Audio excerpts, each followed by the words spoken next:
اعوذ باللہ من الشیطان الرجیم بسم اللہ الرحمن الرحیم وَلَقَدِ اسْتُهْزِئَ بِرُسُلٍ مِّن قَبْلِكَ فَأَمْلَيْتُ لِلَّذِينَ كَفَرُوا ثُمَّ أَخَذْتُهُمْ فَكَيْفَ كَانَ عِقَابِ۔ اور اے پیغمبر، حقیقت یہ ہے کہ تم سے پہلے پیغمبروں کا بھی مذاق اڑایا گیا تھا۔ حقیقت یہ ہے کہ تم سے پہلے پیغمبروں کا بھی مذاق اڑایا گیا تھا، اور ایسے کافروں کو بھی میں نے مہلت دی تھی، مگر کچھ وقت کے بعد میں نے ان کو گرفت میں لے لیا۔ اب دیکھ لو کہ میرا عذاب کیسا تھا۔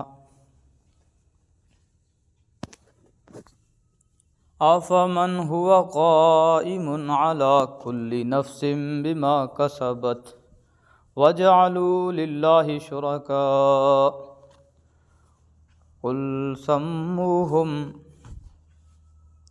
أَمْ تُنَبِّئُونَهُ بِمَا لَا يَعْلَمُ فِي الْأَرْضِ أَمْ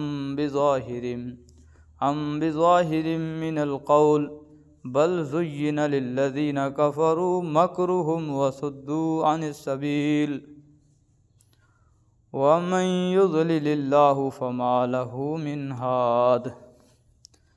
بھلا بتاؤ کہ ایک طرف وہ ذات ہے جو ہر شخص کے ہر کام کی نگرانی کر رہی ہے، اور دوسری طرف ان لوگوں نے اللہ کے ساتھ شریک مانے ہوئے ہیں۔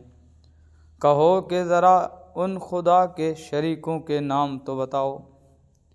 اگر کوئی نام لوگے تو کیا اللہ کو کسی ایسے وجود کی خبر دو گے جس کا دنیا بھر میں اللہ کو بھی پتہ نہیں ہے، یا خالی زبان سے ایسے نام لے لوگے جن کے پیچھے کوئی حقیقت نہیں؟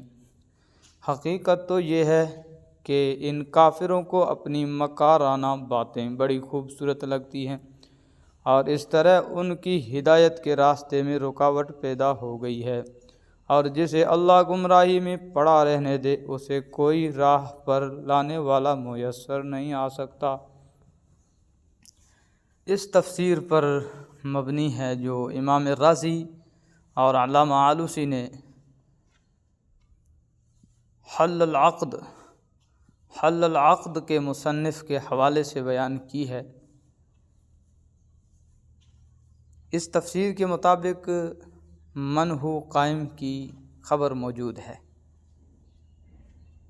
جو محذوف ہے، اور وہ جو محذوف ہے وَجَعَلُوا لِلَّهِ شُرَكَاءَ جملہ حالیہ ہے۔ بندے کو یہ ترکیب دوسرے احتمالات کے مقابلے میں بہتر معلوم ہوتی ہے، واللہ اعلم۔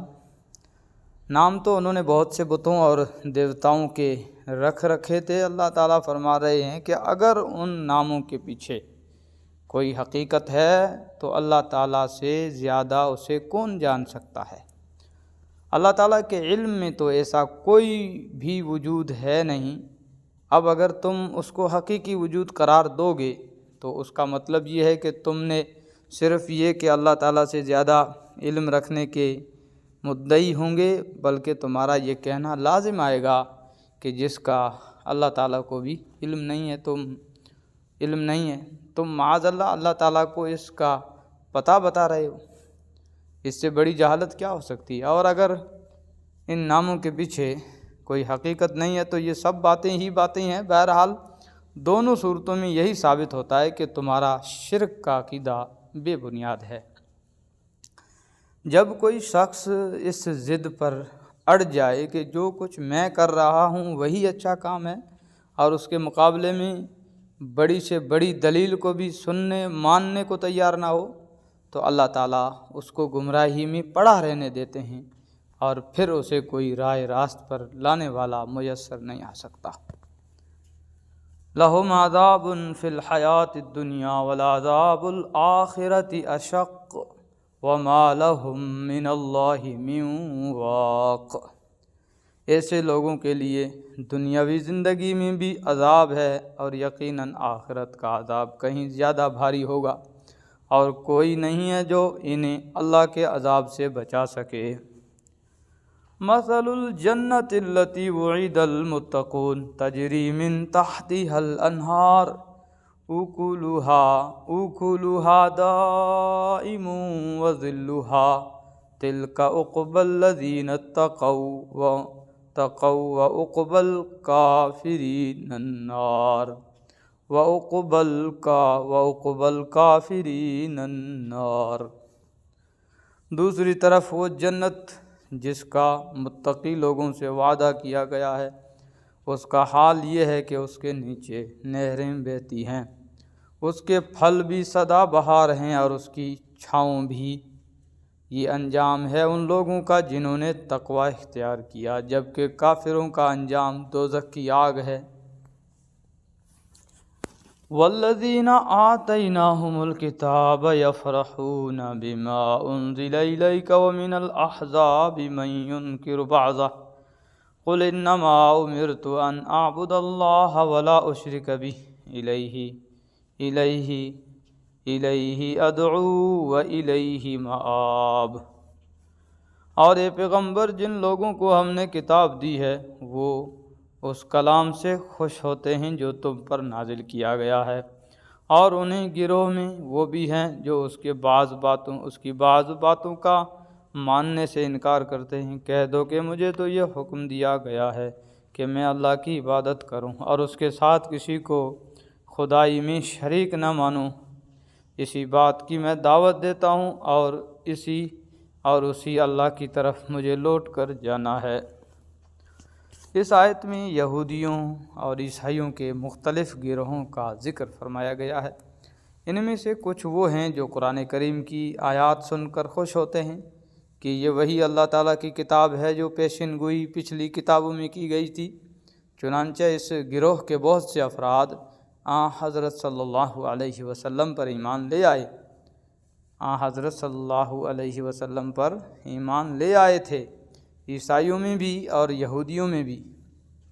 یہ حقیقت ذکر فرما کر ایک طرف تو کفار مکہ کو شرم دلائی گئی ہے کہ جن لوگوں کے پاس آسمانی ہدایت موجود ہے وہ تو ایمان لا رہے ہیں، اور جن لوگوں کے پاس نہ کوئی کتاب ہے نہ کوئی اور آسمانی ہدایت، وہ ایمان لانے سے کترا رہے ہیں۔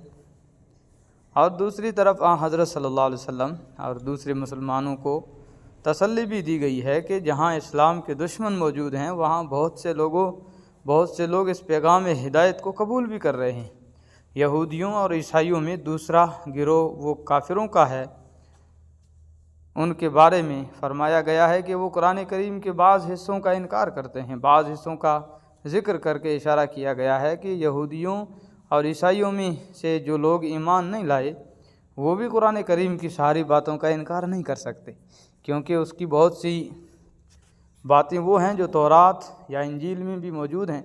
مثلا توحید، پچھلے انبیاء کرام پر ایمان اور ان کے واقعات، آخرت کا عقیدہ وغیرہ۔ اس کا تقاضا یہ تھا کہ وہ سوچتے کہ حضرت صلی اللہ علیہ وسلم کو ان باتوں کے معلوم ہونے کا کوئی ذریعہ آپ کے پاس نہیں ہے، اس لیے یہ بات ظاہر ہے کہ آپ کو یہ باتیں وحی سے معلوم ہوئی ہیں۔ اس لیے یہ بات ظاہر ہے کہ آپ کو یہ باتیں وحی کے ذریعے وحی سے معلوم ہوئی ہے۔ اس صورت میں آپ کی رسالت کو تسلیم کرنا چاہیے۔ اس آیت میں اسلام کے 3 بنیادی عقائد، توحید، رسالت اور آخرت کا بیان فرمایا گیا ہے۔ پہلا فقرہ توحید کے اعلان پر مشتمل ہے اور دوسرے فقرے میں فرمایا گیا ہے کہ اسی بات کی میں دعوت دیتا ہوں، اور اس سے حضرت صلی اللہ علیہ وسلم کے رسول ہونے کا اس بات کیا گیا ہے۔ اور آخری فقرہ یعنی اسی کی طرف مجھے لوٹ کر جانا ہے، آخرت کے عقیدے کو ظاہر کرتا ہے۔ کہنا یہ مقصود ہے کہ یہ تینوں عقائد پچھلی کتابوں میں بھی ہوئے ہیں۔ کہنا یہ مقصود ہے کہ یہ تینوں عقائد پچھلی کتابوں میں بھی ہوئے ہیں، پھر قرآن کریم کے انکار کا کیا جواز ہے؟ وَكَذَلِكَ أَنزَلْنَاهُ حُكْمًا عَرَبِيًّا وَكَذَلِكَ أَنزَلْنَاهُ حُكْمًا عَرَبِيًّا وَلَئِنِ اتَّبَعْتَ أَهْوَاءَهُمْ بَعْدَمَا جَاءَكَ مِنَ الْعِلْمِ مَا لَكَ مِنَ اللَّهِ مِنْ وَلِيٍّ وَلَا وَاقٍ۔ اور اسی طرح ہم نے اس قرآن کو عربی زبان میں ایک حکم نامہ بنا کر نازل کیا ہے، اور اے پیغمبر تمہارے پاس جو علم آ چکا ہے، اگر اس کے بعد بھی تم ان لوگوں کی خواہشات کے پیچھے چلے تو اللہ کے مقابلے میں نہ تمہارا کوئی مددگار ہوگا نہ کوئی بچانے والا۔ یہاں سے آیت نمبر 38 تک اس بات کی وضاحت فرمائی گئی ہے کہ قرآن کریم کے جن حصوں کا یہ لوگ انکار کرتے ہیں اس کا بھی کوئی جواز نہیں ہے۔ قرآن کریم کے جن حصوں کا یہ لوگ انکار کرتے ہیں اس کا بھی کوئی جواز نہیں ہے۔ وہ لوگ قرآن کریم کے ان احکام پر اعتراض کرتے تھے جو تورات اور انجیل کے احکام سے مختلف ہیں۔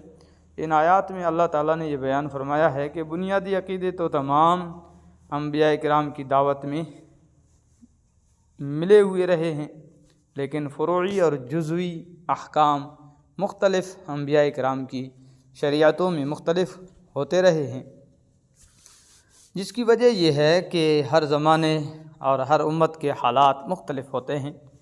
اس لحاظ سے اللہ تعالیٰ اپنی حکمت کے تحت مختلف زمانوں میں احکام بھی بدلتے رہتے ہیں۔ یعنی بہت سی چیزیں جو ایک نبی کی شریعت میں ناجائز تھی اور دوسرے نبی کی شریعت میں حلال کر دی گئی، اور بعض اوقات اس کے برعکس بھی ہوا۔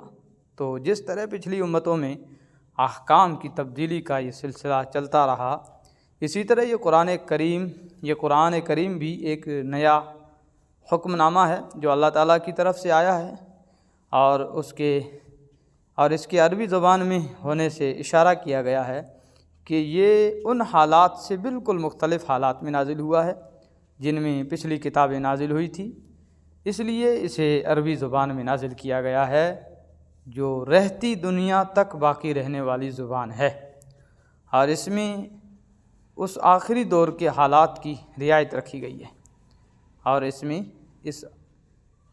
اس آخری دور کی حالات کی رعایت رکھی گئی ہے۔